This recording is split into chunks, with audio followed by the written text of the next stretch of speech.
E, no meu entender, foi torturado. A gente psicologicamente, não há dúvida. Na reta final, você nunca viu um juiz participar de um depoimento de um delator. Ele estava lá e ameaçando. Estava lá meio esposa, puto, inclusive. Filha, imaginou? Filho. Você complica a situação. Mas o Lula, se eu não me engano, eu cheguei a ouvir tu falando que o Lula solto era... Bom, é isso, é melhor. Que aí o jogo não falei isso. Não? Não. Isso aí pregaram, isso aí, não falei isso aí. Tá bom. Não falei, não me intrometi nessa votação. Tá. Inclusive, alguns dizem, né, que o voto do Cássio Nunes foi o 3-2 para libertar o Lula. Não foi verdade. A votação estava 2-2 e faltava o voto do Cássio. Daí alguém pediu vista lá, passou para a semana seguinte. Na semana seguinte, o Cássio votou para manter a prisão do Lula. E daí uma das pessoas tinha votado para manter, na semana seguinte voltou atrás e foi 3-2 pela soltura dele. Entendi. Eu não me intrometi nessa história, não. Até porque eu tinha um problema com urna eletrônica. A origem do meu processo é urna eletrônica. Pois é, por que tu tem tanta certeza que tem caô na urna eletrônica? Olha só, vamos lá, você vai entender perfeitamente. Tá. Antes de mim, o Brizola, lá atrás, nos anos 90, teve um problema com uma contagem computadorizada Proconsult no Rio de Janeiro. E ele levantou essa lebre e depois se comprovou que se fosse feita daquela forma, ele ia perder as eleições no Rio de Janeiro. Tá. Com o passar do tempo, foi em 96, né? Entrou a urna eletrônica. No começo eu achei legal. Eu tenho um vídeo tu falando. Não achei legal, tá? Depois a gente vai vendo das possibilidades que existe. Eu acredito na máquina, eu não tenho obrigação de acreditar no programador. Só isso. Entendi. Tá? Então vamos lá. Então, antes de mim, deputado Flávio Dino criticava a urna. Carlos Lupe, do PDT, falava que o voto sem o papel era fraude, né? E depois eles foram mudando de opinião porque o pessoal dele estava chegando, né? Então, o time que está ganhando, você não se mexe nele. E eu continuei nessa briga. Tá. 2010, 2012. Em 2015, apresentei uma emenda. O relator era o Rodrigo Maia, lá do Rio de Janeiro. Tá? Ele acabou aceitando. A Dilma vetou a emenda. Nós derrubamos o veto por mais de 400 votos, só na Câmara. Tá certo? O ministro Fux era presidente do TSE. Me convidou para o TSE, eu fui lá. Ele mostrou para mim os equipamentos, falou que nas eleições de 2018, 5% das sessões teriam voto impresso.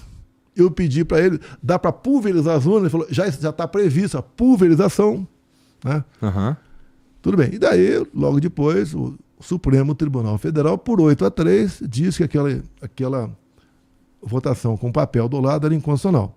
E o argumento era que o papel, né, colocava em risco a segurança das eleições. Ou seja, você votou, você não bota a mão no papel. Apareceu no visor o papel, você confirmou, aperta. O que esse do Supremo, né, que na verdade foi a Raquel Dodge que propôs isso aí.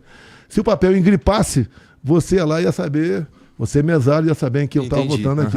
Mas não justifica isso aí. Você pode ver. Na Venezuela, somente o voto impresso agora pôde-se chegar à conclusão que foi fraudada a eleição lá.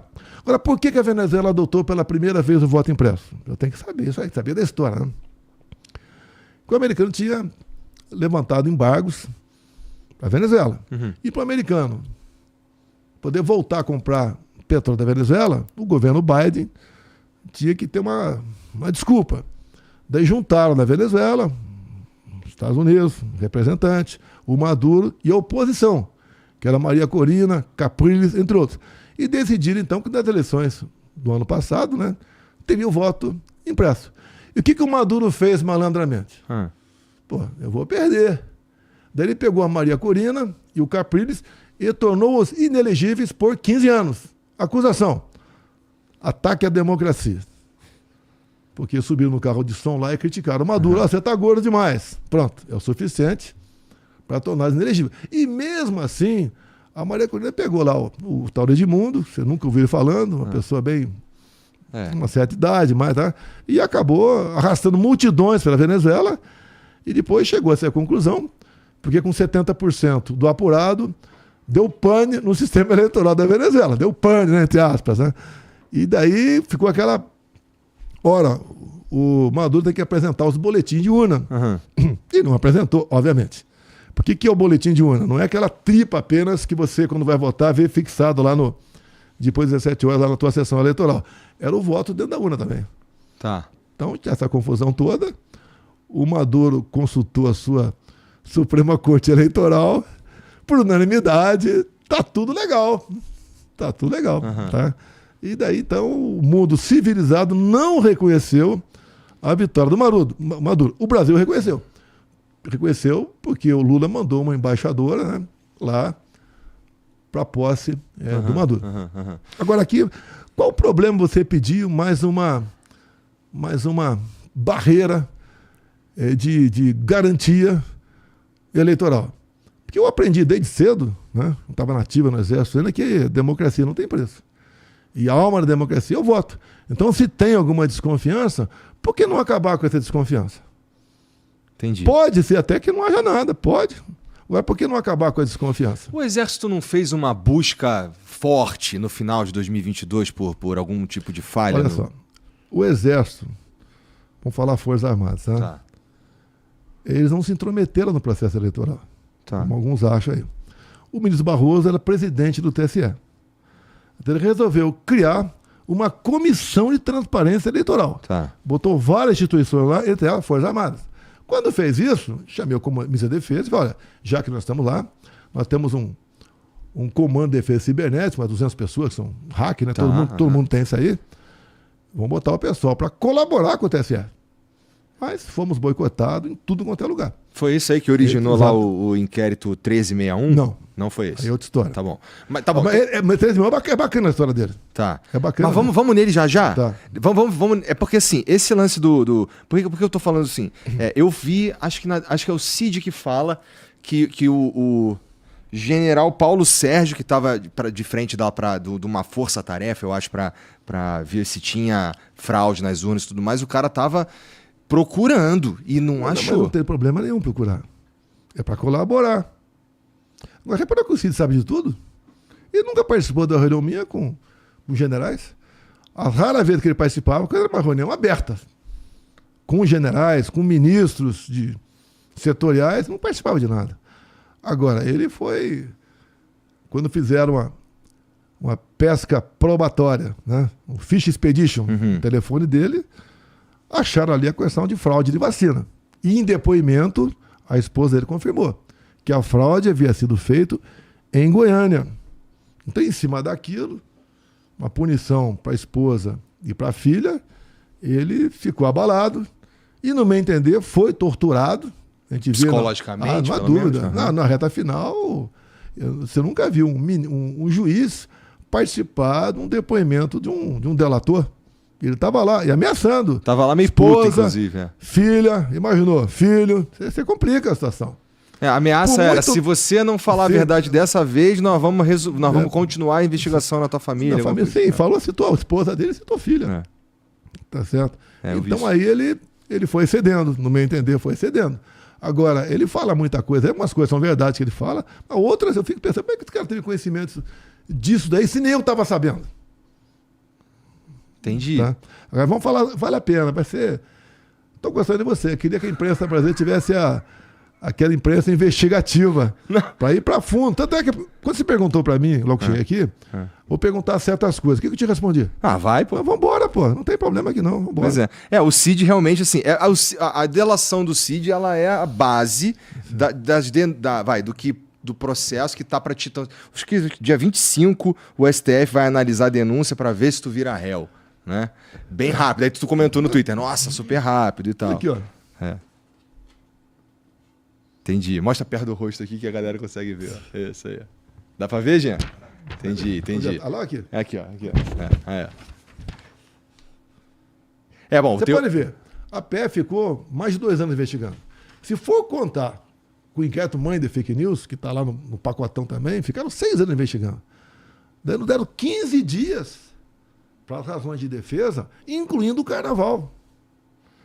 Tem mais de 100 mil páginas. E tem coisa que eles não entregaram.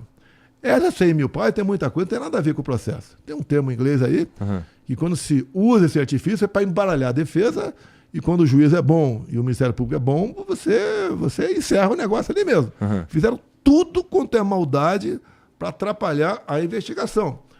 E você conversa com meus advogados, que têm mais conhecimento aqui, obviamente, né? Nós temos que ter acesso a toda a documentação que trata do processo. Bom. Quando você fala no telefone... Esse é o mínimo. São 30 e poucos, né, denunciados aí, telefone de meia dúzia. O resto você não tem. Porque se eu pego um extrato do teu telefone, eu não sei, e daí o cara usa esse extrato da forma que bem entender. Sim. Pô, que golpe é esse? Um dia eu estava conversando com um cara de Israel, né? Converso com o cara por ele e falou: que golpe é esse que o Mossad não estava sabendo? Quando há uma tentativa de golpe, não falo nem golpe, né? Tentativa, em poucos minutos o mundo todo fica sabendo. Que golpe é esse que não tinha exército nas ruas, não tinha fuzil e não tinha liderança? Para quem preparou essa armadilha, só não foi perfeito porque eu não estava em Brasília. Você tem dúvida se eu estivesse em Brasília não estaria preso até hoje? Eu acho que estava preso. Até hoje. Preso. Agora, foi dia 8. E se fosse dia 15? E se fosse dia 30 de março? Olha, eu passei, me procurou o ministro Zé Múcio, até ele foi no Roda Viva, falou, meados de dezembro, e queria interlocução com os comandantes para fazer a transição. Abrimos as portas. Nomeei 2 ministros, o da Aeronáutica e do Exército. Eu vou nomear ministro e depois tentar dar um golpe? É brincadeira. E outra, o golpe, você pode ver. O povo fica pensando que é fácil, né? Não é fácil dar um golpe. Vamos lá. Porque você tem que estar bem organizado. De dar um golpe. Você tem que estar muito bem organizado e preparar pro after day. Com certeza. Como é que fica o dia seguinte? A mesma coisa, você em casa, com a tua sogra em casa, você briga com a tua mulher. Levanta a voz. Você está preparado? Porque a sogra está em casa. O after day, o mundo levanta barreiras contra a gente. Desliga o sinal desse trem aqui. Você pode até ter um baita de um clamor 1 ou 2 dias. Não, o Brasil é um país que não admite um golpe. Não, isso não existe. Não existe. E outra coisa... Mas também não impede as pessoas de tentar. Você pega... Não, loucura qualquer um tem por aí. Qual o problema? Mas, cara, deixa eu te perguntar uma parada mesmo na moral. Olha só, eu acredito que... tá bom, então tava nos Estados Unidos e tava rolando aqui o 8 de janeiro e tal. Tem uma galera tão apaixonada pelo que tu representa, de certa forma, pra não dizer que é apaixonada por você, que esses caras, eles são... Tu diria que eles são proativos demais? Olha, tipo, o Cid é um cara proativo demais? O Cid extrapolava. Tá. Ele... Mas e a galera tinha do... excesso de iniciativa, né? Estava sempre ligado. E outra coisa, era um cara que todo mundo procurava. Generais procuravam. O Muro das Lamentações. Eu falei que o telefone dele era o Muro das Lamentações. Né? E outra coisa, que fazia reunião com o ministro e tal, não é ele. Eu tinha 4 ajudantes de ordens. 4 oficiais. O Cid era o chefe. Era o chefe, mas tinha rodízio em todos eles. Se você conversar com... Eu não arrolei como testemunha nenhum dos outros. Porque o molecada chama de garotada, né, tenente-coronel, ia ficar preocupada. Né? Eu não arrolei como testemunha. Que iam falar o quê?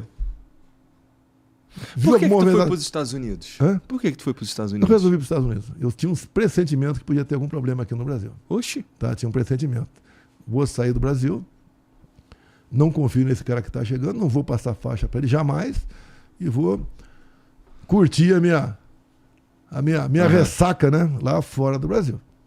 Se eu ficasse aqui, eu estava ferrado. Tá? Agora, você pode ver, repetindo aqui, você vai dar golpe em cima de prédio vazio? O que é um golpe? Você chega no chefe de Estado, mata, prende, deporta. E o punhal verde e amarelo, cara? E você tem que perguntar. Esse é mó pira. Você tem que... Como é que pode, assim, matar o Lula... Não, primeiro é sequestrar e envenenar. Matar envenenado o Lula. Tiro é no Alexandre de Moraes. Você tem que perguntar. Doideira. A PF não ouviu o dono do computador que tinha esse plano punhal verde e amarelo. A PF não ouviu? Não ouviu. Mas como é que o Gonê põe isso na... O Gonê mais que repetiu a PF. Agravou, inclusive. Falou que eu aqueci, né? Que eu aqueci, baseado no quê? Baseado no quê? Qual prova disso? Eu tenho que provar que não fiz. Eles têm que provar que eu fiz. Eles têm que provar que eu destruí patrimônio. É o contrário. Ele tem que provar que eu tentei dar um golpe de Estado. Nesse sentido, tá tranquilo? Porque assim, está... Não, no tocante a acusações, tranquilidade total. Gostou do vídeo? Comenta aqui embaixo a sua opinião e se inscreva no K2Hack para receber mais conteúdos do canal. Obrigado por assistir. Te vejo no próximo vídeo.